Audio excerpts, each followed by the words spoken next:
So this is a MyMaps that I've created as an example. So as you follow the students' links, once they present it, it would be displayed like this. So for example, I've pinpointed all these different icons depending on what kind of facilities or resources they are. So we've got these ones, which are the places or spaces to be physically active, these ones being the healthcare services. So you might zoom in and just click on one of these.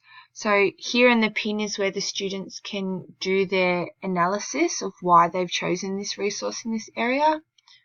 So for example, the St. John of God Hospital. And then over here we have Wilson Botanic Park. So it's just a place for where parents can be social but also physically active.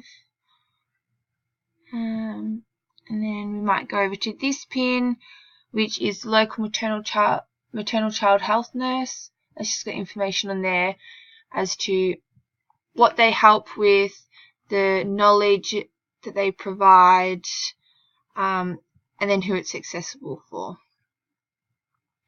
So this is a really good way for students to start learning what is available in their environment or in their local area. And they can also add things like pictures and everything to this as well. So I might want to add maybe a picture of the maternal child health nurse here.